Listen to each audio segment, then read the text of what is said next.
Nu, dragă, în niciun caz, stăm acasă. Nu, dragă, nu stăm acasă. De data asta, păi spune și tu, dacă nici într-o zi când sunt liber să nu stau și eu în fotoliu cu o cafeluță în față și cu sportul. Păi sigur, nu-ți mai ajung zilele de birou. Pe când eu? Pe când tu ce? Eu când să mai pun ochița cea lungă și taiurașele acelea? Scumpul de el. Și de piesulețul pe care l-am luat de la Arta Mori și blugeia noi cu peticile alea formidabile din import. Mă rog, și ce propui? Ce propun? Nu propun nimic, îmbracă-te și hai! Bine, bine, nu mai fa atâta hai. Fie și iuhuhu. Dar unde?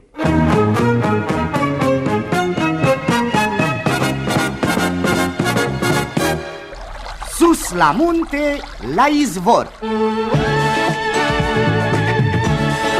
Muzică? Antren? Umor. Sus la munte, la izvor, muzică, antren, umor. Cine o fi scris poezia asta? Constantin Amariței și Radu Rădulescu. Da, trebuiau doi. Și ce faci, nu ești gata? Sunt gata de orice. Poftim, vreme de plimbare, mai bine îmi puneam pijamaua. Ți-am pus pijama în rucsac. Bine, dragă, dar tu n-auzi cum plouă, cum tună. Vezi de treabă, astea sunt efecte ale regiei tehnice. Regia tehno-muzicală? Mihai Roman. Oricum, prefer muzica lui Mihai Roman. Dacă ai ști ce bine îmi pare că mergem. O să fim singurei, noi doi. Da, noi doi. Și tare sunt curioasă să știu cine mai vine. Noi doi.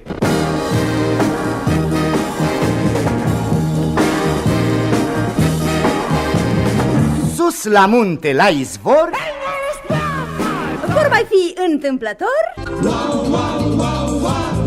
Tem Rădulescu, Rodica Tapalagă, Radu Zaharescu, Rodica Popescu-Bitănescu, Constantin Băltărețu, Paula Rădulescu, Sorin Gheorghiu, Rodica Mandache, George Voicu Mihai Stoienescu și Ștefan Mihailescu Brăila.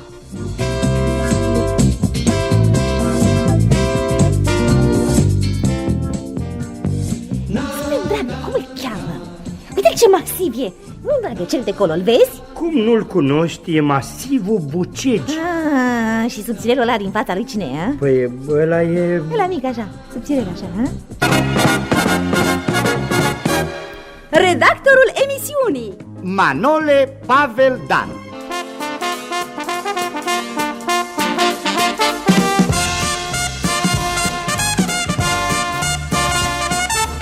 Astă seară vă vom prezenta, prieteni, astă seară vom cânta cu voi, prieteni, poate veți aplauda și voi, prieteni, pentru voi am pregătit iar noi melodii, poate le veți îndrăgi. Ai luat termosul? Am luat termosul.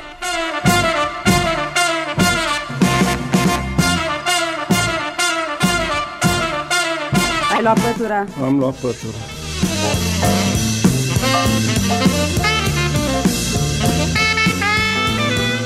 Ai luat sarea? Am luat sare.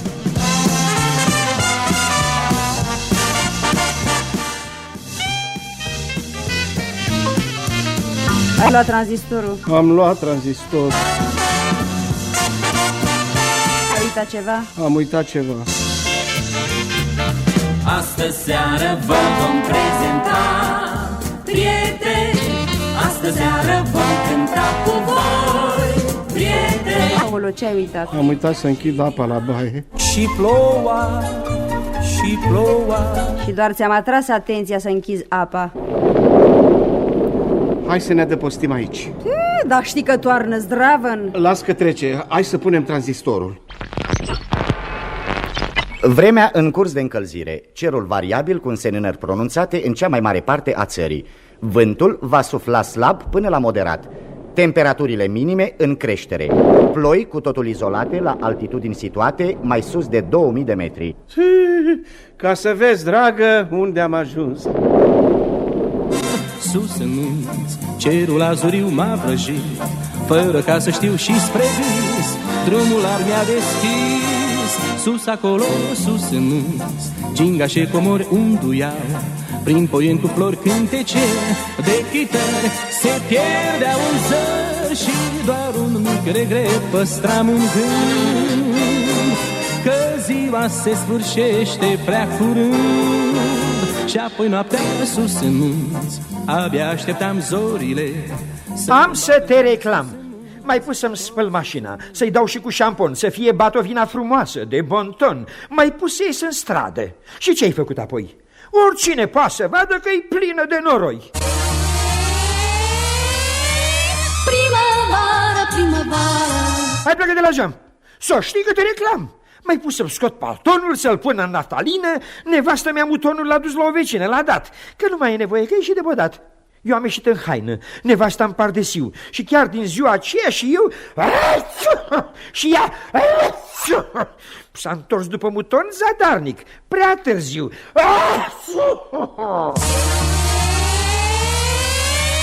Primăvară, primăvară. Iar ai venit la geam? Să știi că te reclam. M-am dus prin magazine, pe la șosete, stofe fine, raioane cu de toate, cămășiuni, cravate. Zic că aș vrea ceva sincron, să fie de sezon. Îmi spune calm o blondă cu voce diafană. Avem, poftim, mânuși de blană. La fel a fost la Eva, la fel și la Adam. Păi ce purtare e asta? Să știi că te reclam. Primăvară, primăvară. Mai pus să-mi fac valiza, să-mi iau bilet de tren, să nu mă apuce criza. E vreme de teren? Să plec în delegație așa netam cu vreme de afară? Să știi că te reclam. Ce comportare e asta? Tot felul de capricii, bați ninge, bați plouă și alte ascunse vicii. Ori te comporți cu soare, semin și flori în ram, ori te dau în judecată. Te fac cronică rimată. Nu, mai bine te reclam. Primăvară, primăvară. Cum iar? Ei, nu, așa nu se mai poate. Te scot din calendar. Cum îți place tu la munte? Nu cine știe ce. Serios? Și atunci de ce ai venit? Păi la mare acum nu e nimeni. Bună ziua! Bună ziua! Bună ziua, fiți amabil, aici e recepția motelului? Da, vă rog, dar ce-ați pățit? Nu, nimic grav, un mic accident de mașină. Mașina am lăsat-o în șanț. Foarte bine, că tot nu mai avem loc în parcaj. Mi s-a rupt căruța-n drum, într-o noapte nu știu cum, și-am rămas într-o vâlcea, venind de la Ce frumos e aici la dumneavoastră. Mă bucur că vă place. Și mi s-a făcut o foame. Poftiți lista, vă rog. Lista? Da. Știi ceva? Mai bine recomandă-mi dumneata ceva. Foarte bine, vă servesc imediat. Masa a fost excelentă. Îmi pare bine că v-a plăcut. O să le vorbesc tuturor prietenilor mei despre dumneata. Sunteți prea amabili. Spuneți-le prietenilor dumneavoastră care nu știu să citească să întrebe de Nea Petrache și îi servesc tot așa cum v-am servit și pe dumneavoastră.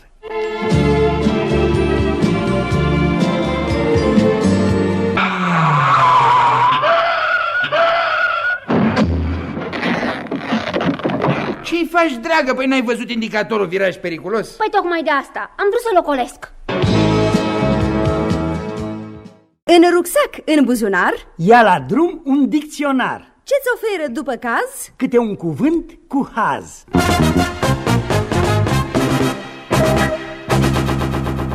Mic dicționar pentru turiștii amatori. De umor. Album de fotografii. Scopul final al excursiilor noastre. Antologie. Cămară literară în care se depozitează scrieri desperecheate. Aperitiv. Reclamă pentru deschiderea poftei de mâncare.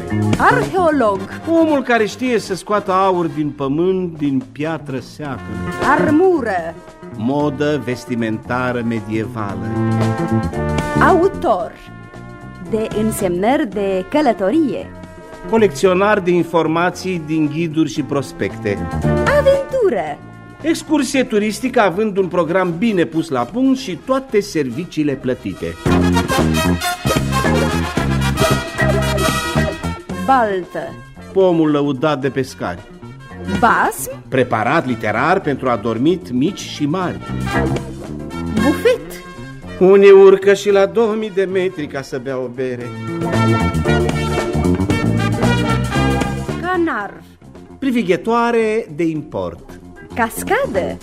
Suită de figuri acrobatice pe care le face apa când se prăbușește de pe stânci. Căruță. De la Am rămas de căruță. Situație turistică dezagreabilă când mașina ta perfectă nu mai vrea să meargă. Na, fă-i ceva. Clar obscur. Epocă în pictură în care toate îi păreau clare lui Rembrandt și obscure contemporanilor săi. Condică. De la sugestii și reclamații. Manuscris studiat cu interes și de istorici și de arheologi. Condiție fizică. Cerință pe care trebuie să o îndeplinească soțul pentru a putea duce valizele soției. Cort. Hotel pliant.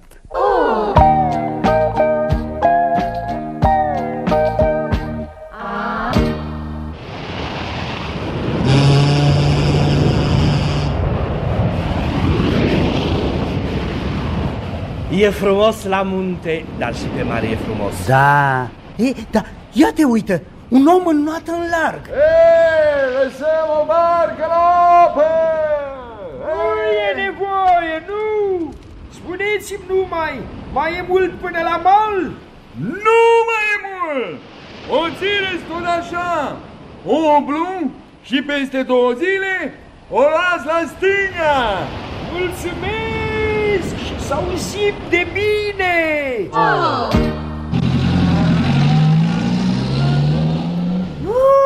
Ce bine că s-a înseninat! Ia spune, Mișle, cât am făcut? Știu eu, mămică, vreo 280 de kilometri. Asta înseamnă că suntem mai aproape de soare? Da, mai avem numai vreo 149 de milioane de kilometri. Hei, soare! Hei, hei, lumină izvorând, leagăn pentru când. Hei!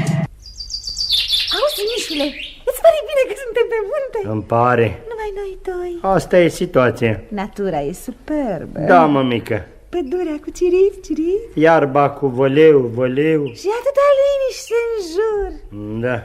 Și știi ce îmi pare mie cel mai bine? Nu știu. Că tu nu ai la tine ziarul Sportul.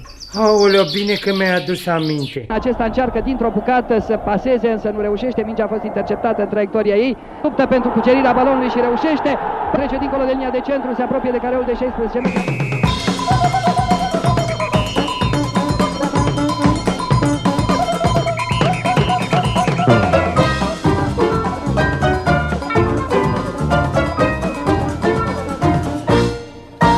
Ospătar? Da, vă rog. Ospătar. Și iar aveți o reclamație. Uite ce am găsit în pireiul de cartofi. O pietricită. Păi eu am venit la munte să-l admir, nu să-l mănânc. Mic dicționar pentru turiștii amatori de umor. Delegație. Cea mai agreabilă formă de turism.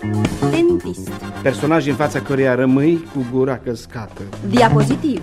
Reclamă color a talentului dumneavoastră fotografic. Dinamic. Ceva ce nu încarcă la mașina dumneavoastră. Discotecă.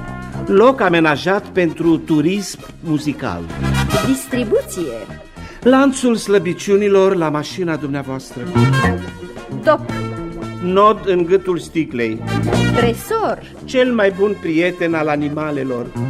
Dribbling. Acțiune prelungită a unui jucător de fotbal în fața porții adverse, care după ce a depășit toți jucătorii periculoși din apărare, rămas singur în fața porții goale, ratează un gol gata făcut. Dromader. Cămilă la început de carieră. Cum de ce? Păi dromaderul are o singură cocoașă. Dubios. Individ sau șnițel care nu vă inspiră încredere. Dulău. Obstacol turistic netrecut pe hartă.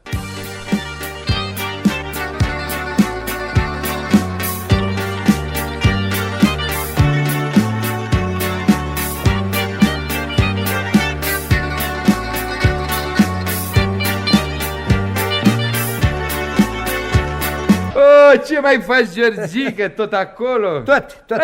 Și cum mai mergi? Splendid, ne-am reorganizat. Îl știi pe Vasilescu? Cum a trecut în locul meu. Eu am trecut în locul Zumărandache și în felul acesta am mai multă perspectivă. Serios? Da, Vasilescu vrea un loc mai liniștit lângă calorifer, iar eu am acum mai multă perspectivă, că stau chiar la fereastră.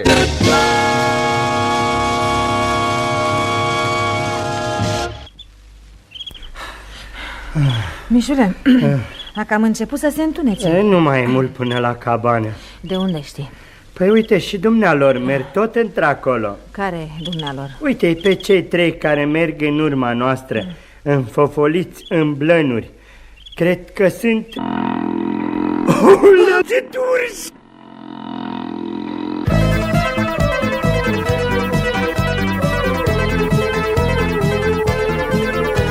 Alo? Alo? Da, vă rog? Cabana Brâna Caprei? Da, sigur, cabana Brâna Capri. Pot vorbi cu cabanierul? La telefon, vă rog. Aș dori să mă interesez ce condiții de cazare aveți acolo sus. Ca acasă, confort modern. Ca acasă la cine? Ca acasă la oricine. Sunteți familist? Nu, celibatar. Avem camere cu un pat. Asta e bine, ca la mine acasă. Televizor este? Este, câte unul fiecare camere. Și funcționează? Vai de mine, toate. Le verificăm zilnic. Aveți și un aparat de radio pe noptieră. Probabil telefon n-aveți. Cum? Păi noi la ce vorbim acum? Sunt telefoane în fiecare cameră, vă rog, că avem centrală. Da, cu apa, cum stați? Avem și apă gazoasă, și apă minerală. Nu asta, frate, nu, în cameră. În cameră, apă fierbinte și apă rece, fiecare robinet cu apa lui.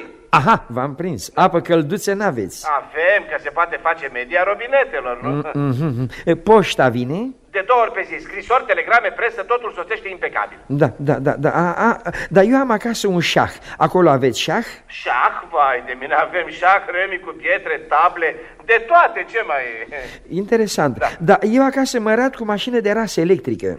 Avem priză în fiecare baie, ca acasă. Uite, treaba asta cu prizele e bună. Înseamnă că se poate pune și un mic frigider.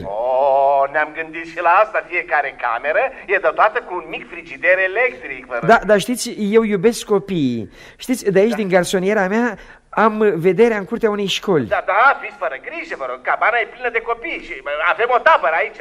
Și, cum să vă spun, nu-mi place să mănânc la ore fixe. Păi, dar la noi nu vă obligă nimeni, restaurantul e deschis tot timpul.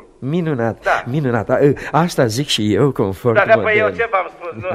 Aici vă veți simți ca acasă. V-ați străduit să nu uitați nimic. Nimic, niciun amănunt. Tablouri de pereți, flori în clasă, perdeluțe la pereți, până și ceas deșteptător. Bravo, vă mulțumesc foarte mult. Mi-ați luat o piatră de pe inimă. Da, mă bucur, veniți la noi și vă veți simți ca acasă. Sunteți drăguți, într-adevăr, dar nu mai e nevoie. Nu mai e nevoie, cum nu mai e, cum așa? Băi, rămân acasă și o să mă simt ca la cabană.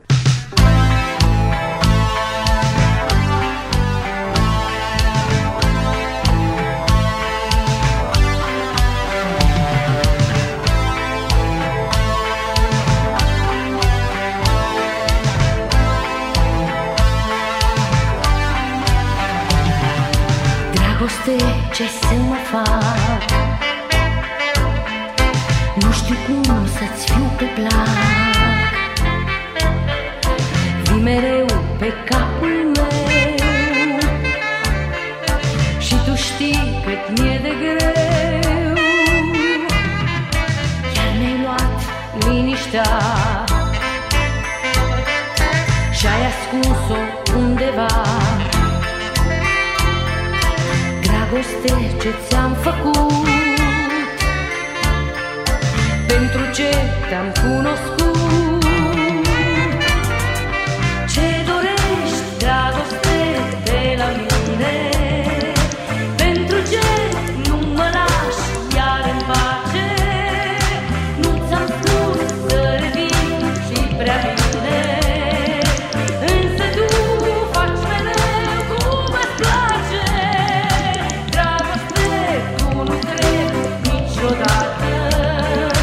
Dacă vreau, dacă pot să te primesc, fii și azi ca și ieri nechemată.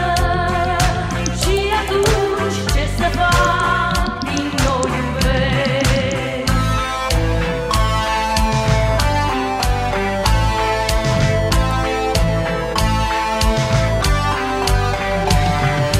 Dragoste, dacă prea lung. Nu știu unde o să ajung,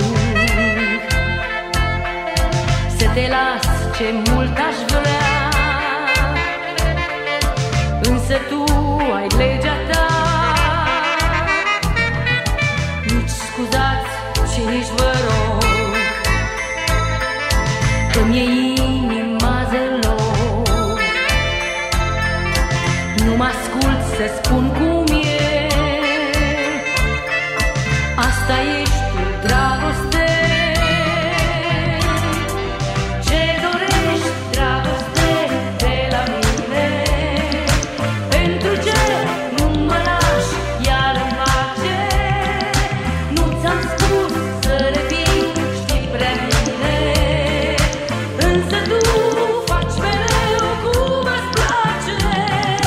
Dragoste, tu nu-mi trebuie niciodată, dacă vreau, dacă pot să te primesc, deși azi ca și ieri nechemată. Și atunci ce să fac, din nou iubesc. Ce dorești, dragoste, de la mine? Pentru ce nu mă lași iar în pace? Nu ți-am spus să revii, știi prea bine, însă tu faci mereu cum îți place.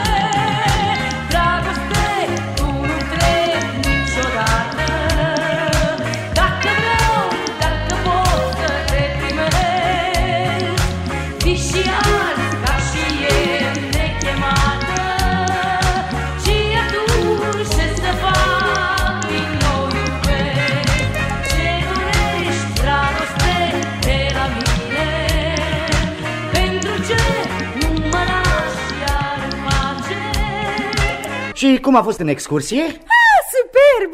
Întâi am pornit-o pe DN14 până la locul numit Ocolire. Acolo am trecut pe DN12 și am mers până la un triunghi roșu cu o locomotivă mică în el. Pe urmă am trecut pe lângă un alt triunghi roșu cu o vacă în el și ceva mai departe unul cu un biciclist. Spre seară am traversat o porțiune unde într-un cerc era o mașină roșie și una neagră alături și în cele din urmă am ajuns la un dreptunghi mare albastru cu cor și rulotă.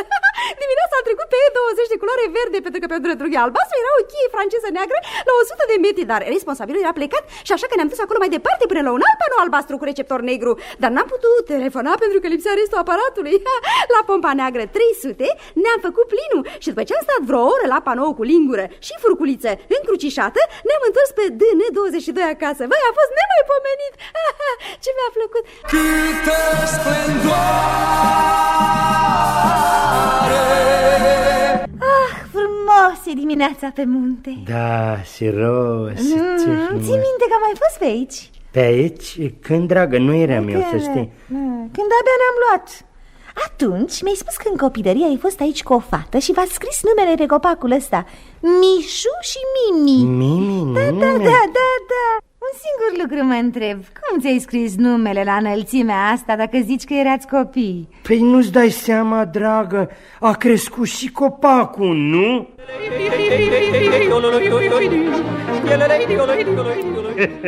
Homo turisticus. Îl auziți? Când a apărut el, după unii specialiști, înaintea lui Homo sapiens. În sprijinul acestei teorii sunt aduse dovezi incontestabile, semnături inițiale și chiar unele compuneri nearticulate săpate pe monumente dintre cele mai vechi. Recent, de exemplu, astfel de manifestări dintre cele mai primitive au fost identificate chiar pe celebrele fresce rupestre de la Tassili, datând din mileniul al VII-lea înaintea erei noastre civilizate.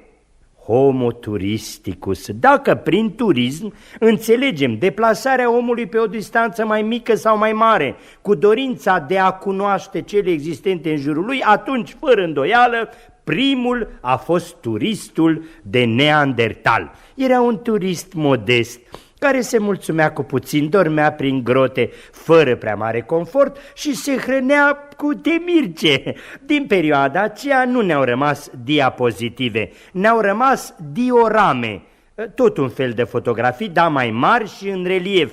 Da, diorame, Pe vremea aceea rame se găseau. Mai târziu a apărut turismul antichității. Oamenii au început să prețuiască vestigiile antice și în acest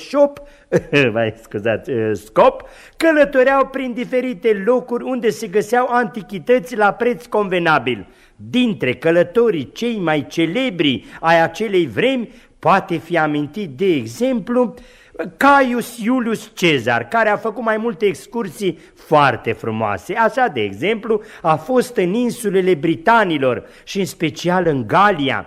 Din documentele vremii se pare că Cezar a trebuit să ducă adevărate lupte pentru a-și satisface setea de cunoaștere. De altfel, și pe vremea aceea era obiceiul de a ține un jurnal de călătorie al lui Cezar, fiind cunoscut sub numele de Bello Gallico, adică despre frumoasa Galie, sau cam așa ceva. O altă perioadă turistică a fost marcată după anii 300 era noastră, când mai bine de 1000 de ani au călătorit în grupe mari organizate vandalii, goții, vizigoții, avarii și alții. Deplasarea se făcea în general pe cai, știți, cu hrană rece.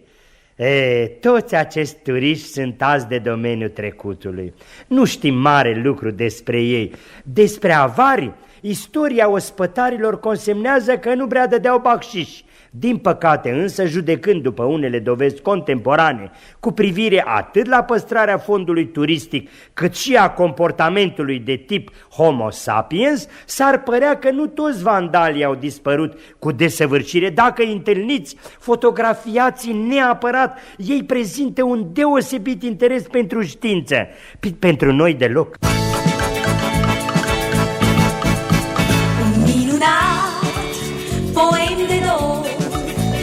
Început întâmplător, poem trăit și adevărat, când dragostea l-a inspirat.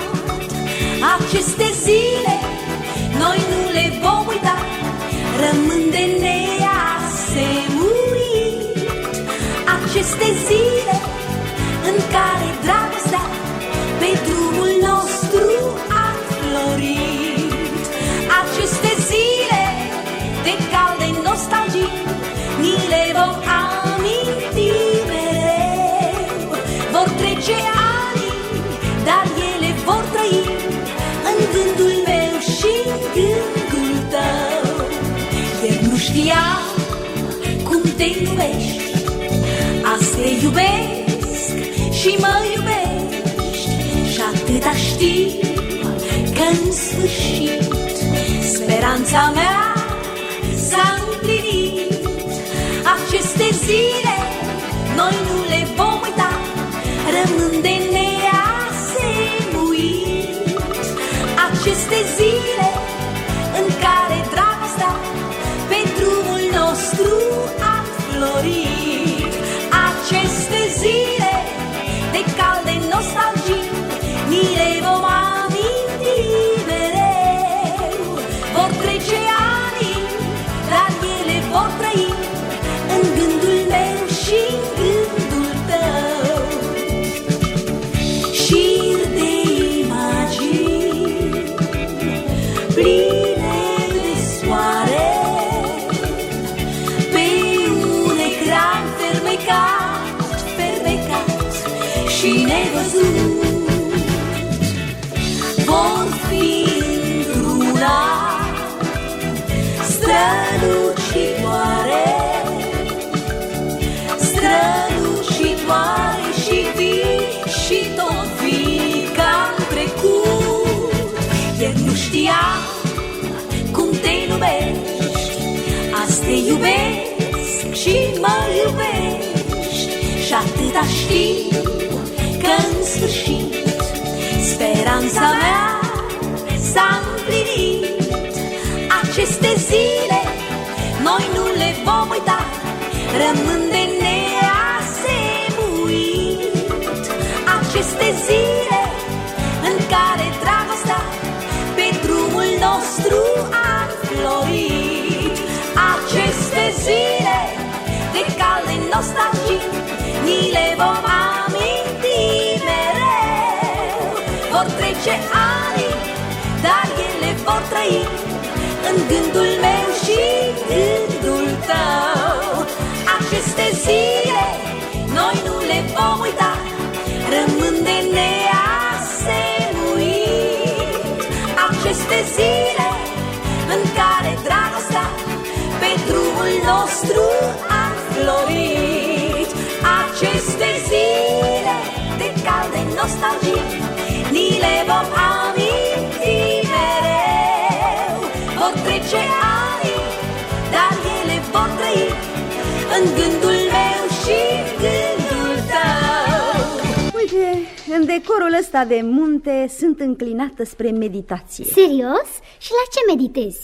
Mă gândesc că, știi, căsnicia este ca un fel de miraj în deșert.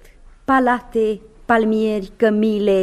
Și ca orice miraj care se destramă, dispare palatul, dispare palmierul și rămâne numai cămila. Night, night, night, night. A fost interesant spectacolul pe care l-ai dat pentru excursioniști. Nu prea am avut succes. Dar oricum tot e bine că n-au fluierat. Asta ar fi fost oricum imposibil. Crezi? Da, ia încearcă tu să fluieri ca un caști.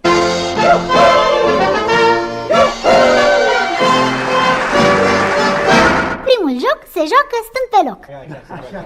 Acum eu o să încerc să vă așez pe toți în cerc. Dumneata mai departe, mai bine lipsă. Nu vezi că îmi faci din cerc o elipsă? Și dumneata mai fă o jumătate de pas. Să fie un cerc parcă tras de compas. Așa cum e bine, fiți atenți la mine. Asta se cheamă joc de răbdare și îl poate juca oricare. De la copil până la o mare. Dezvoltă calități mult apreciate: perseverență, tenacitate, ambiție, voință. Stați așa ca la ședință, încremeniți în nemișcare o oră, o zi, cât poate fiecare. Și ca să fie jocul ceva mai ușor, stați într-un picior. Cine rezistă așa până la noapte are premiu o ciocolată cu lapte. Cei care nu rezistă vor fi scoși din cercul tinerilor ambițioși. Vă doresc succes și la revedere. Eu unul mă duc la o bere.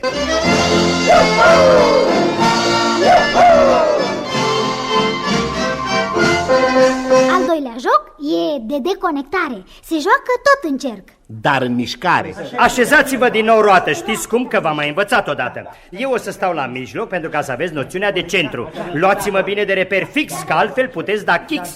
Și acum cu toții și cu toatele începe să mergeți de andaratele. Câștigă care are mai mult loc, că e un fel de joc de noroc. Unii dau peste o groapă și cad, alții se ciocnesc de un brad, altul mai știu eu ce pățește, dar până la urmă unul răzbește. Ei bine, ăla obține premiul întâi și capătă un ceai cu 2 lămâi. Jocul numărul 3. Și mai bogat în idei. Gata? Refaceți cercul iute după principiile bine știute. Scoateți ce aveți, batiste bazmale, testemele și vă legați la ochi cu ele. Dumneata, mai pe nas un pic.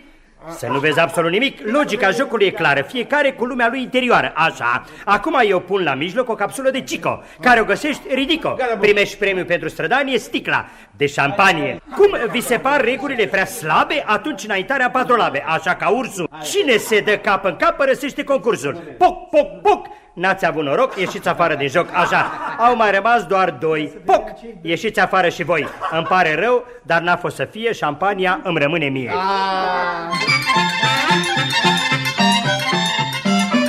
Pentru azi destul v-ați distrat. Mâine o să vă învăț neapărat alte jocuri, nu în cerc, în pătrat.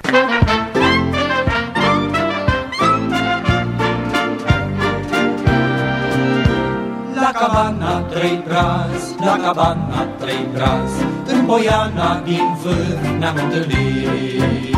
De acolo am pornit spre piscul însorit, prive și munți vesel am hoinărit.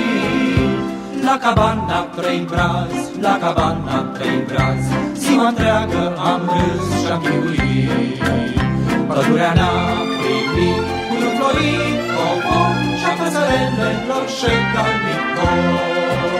Trulurili, trulurila, trulurili, trulurila, îți amintești cum ne mai chema. Trulurili, trulurila, trulurili, trulurila, cu veselie ne răspundea.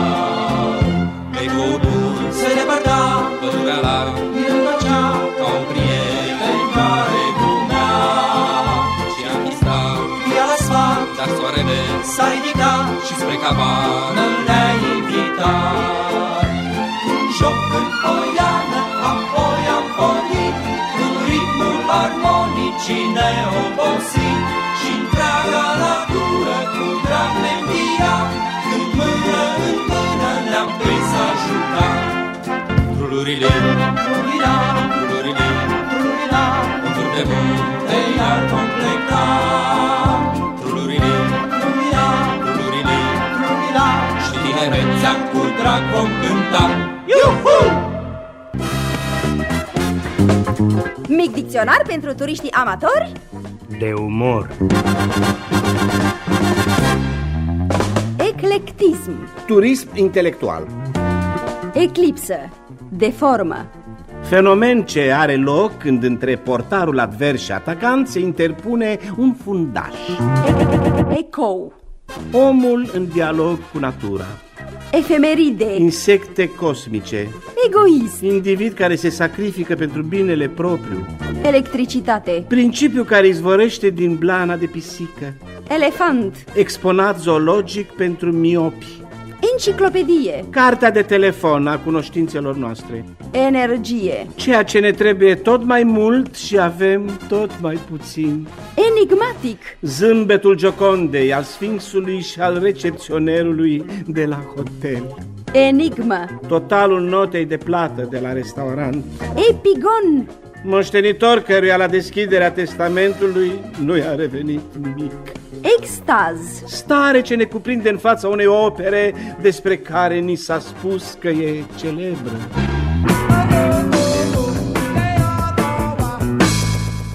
La bufetul cabanei e un anunț foarte interesant. Da?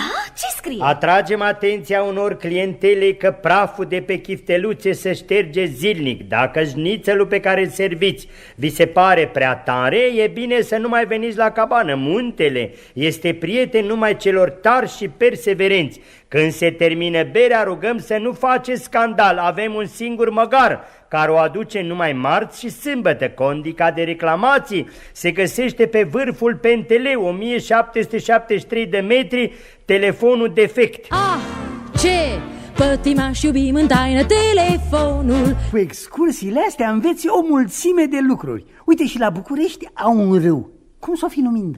Habar n-am. Noi la Iași îi spunem Bahlui. Dâmboviță, cântul vechi îmi mai sună în urechi.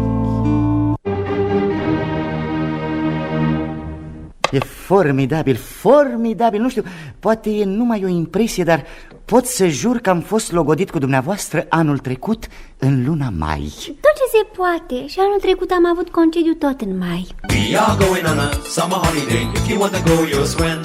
We go into London and New York City and we take a little piece of Amsterdam.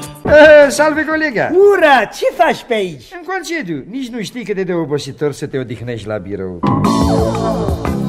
Când o să-mi iau concediu, primele 2 săptămâni am să stau pur și simplu nemișcat în balansoar. Serios? Și pe urmă? Pe urmă o să încep să mă legăn. Unde ți-e gândul? Unde ți-e gândul? Unde ți-e gândul? La la la la la la la la la la la la la la la la la. Știi, în excursia asta am trecut și prin Brașov și mi-am luat un splendid material pentru rochii ale nuntă. Oh, bravo, felicitări, nu știam că te măriți. Sper că ai făcut o alegere bună. Excelentă, e și frumos și rezistent. Soțul? Nu, materialul. I-ai cerut tati mâna mea? Da, bineînțeles, dragă, bineînțeles. I-am dat telefon la birou, i-am spus despre ce e vorba și dânsul a fost de acord. Atunci totul e în regulă, iubitule. Da, un singur lucru e curios. Ce? Nu m-a întrebat cine vorbește. Mic dicționar pentru turiștii amatori de umor.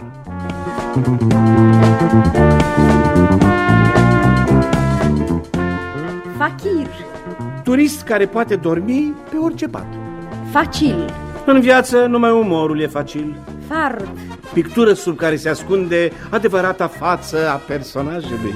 felicitare, Telegramă cu răspuns plătit. filatelie, Lumea într-un plic. film, artă la care se pricepe toată lumea. Fioros. Un hangiu care ne ia punga, nu viața. Fisă. Pretext pentru a intra în vorbă cu cineva. Fotbal. Sport care se speră că în viitor se va juca cu capul. Fotograf.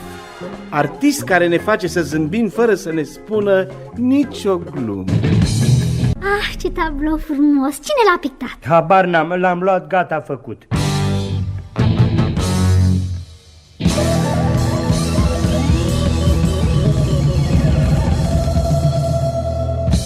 Dragă, dar soțul tău habar n-are de șah. Ce te face să crezi? Păi în tot concediul acesta n-a câștigat o partidă la individul ăla gras care își dă aere. E serioasă, dragă, știe George ce face. Ce vrei să spui? Nu înțelegi. Nu. Își face relații.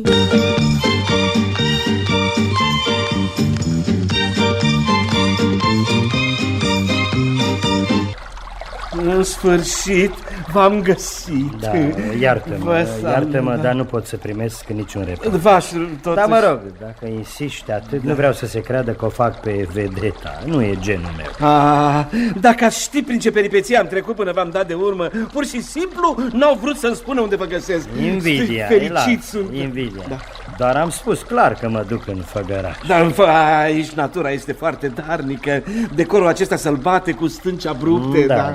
Am venit aici împreună cu prietenul meu, scenaristul, să facem în detaliu planul de secvență. Va fi desigur un film de aventuri. Nu, dragă. Va fi în primul rând un film de idei. Ale dumneavoastră? De bună seamă, dar fertilizate de idei cinematografice din filmografia mondială. Va fi o dezbatere morală despre munca aspră a geologilor. Da. Dacă am înțeles bine, aveți în vedere dialogul între două generații. Nu. Dialogul va fi între toate generațiile. De altfel, dialogul este partea tare a scenariului. Dialogul face comedia. Da, publicul cere comedii. Da, publicul. Nu voi face concesii gustului comun. Comedie, dar pe un fond dramatic, pentru că acolo unde este dragoste, este și dramă. Înțeleg. E un film de subiect. Da, desigur, are un story, dar povestea este secundară. În esență, filmul va fi un poem cinematografic la adresa geologilor, acești columbi subterani. Va fi o simfonie a culorii bazată pe compoziția cadrului și picturalitatea rocilor, adică pe procedeul Eastman Color. Cine vor fi personajele principale, maestre? Eastman Color, nu pot să spun nimic despre distribuție, să știu. Lăsați-mi și mie secretele mele profesionale. Vă rog. Am descoperit doi tineri senzaționali pe care îi lansez în film. Ea, ce să spun, este o adevărată zeiță, o desenatoare tehnică la Focșani. Și el e un artist născut, are filmul în vine, un Mastroianni cu 20 de ani mai tânăr. Și desigur toată pleiada asta de actori comici atât de îndrăgiți de marele nostru public, care vine la cinema cu atâta generozitate. Am notat. Spuneți-vă, rog, e adevărat ce se spune prin revistele de specialitate, maestre? Te referi desigur la faptul că și eu mi-am rezervat un rol. Exact. Da, e mica mea surpriză. Fac un rol de compoziție în care nu o să mă recunoască nimeni. Eu voi fi geologul șef, tatăl fetii. Nici nu știți cât sunt de mulțumit că am venit până aici. V-am văzut personal în acest cadru natural impresionant. Vă doresc, maestre, mult succes. Pardon, iertați-mă, când începeți filmările? Totul e pus la punct. Dacă timpul ne este favorabil, primul tur de manivelă la Muntele Învins, mă rog, ți-am dezvăluit și titlul, îl dăm fix la 1 august. 1 august, am notat, am să fiu și eu de față. Știți, vă rog, de pe acum, în ce loc veți filma? Bineînțeles, în fața hotelului Perla, la Mamaia, pe Roci.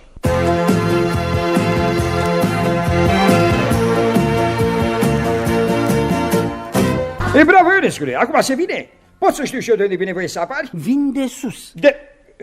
Serios? De sus? Da.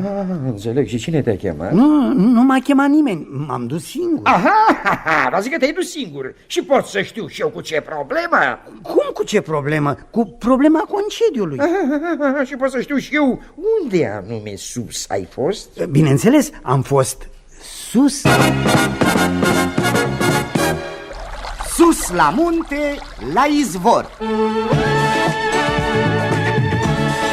Muzică? Antren? Umor. Itinerar montan alcătuit în glumă de Constantin Amariții și Radu Rădulescu. Au luat invitația în serios Dem Rădulescu, Rodica Tapalagă, Radu Zaharescu, Rodica Popescu-Bitănescu, Constantin Băltărețu, Paula Rădulescu, Sorin Gheorghiu, Rodica Mandache, George Voicu Mihai Stoenescu și Ștefan Mihailescu Brăila.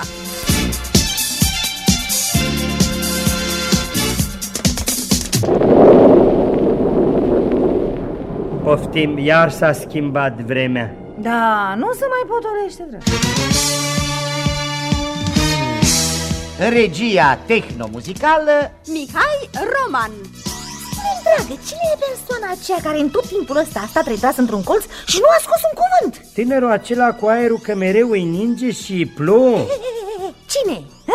redactorul emisiunii Manole Pavel Dan. Bravo, tăticule! Asta a fost a 5-a. Anul ăsta bați recordul, să știi. Ce record? Păi în concediu de anul trecut ai călcat numai 3 găini.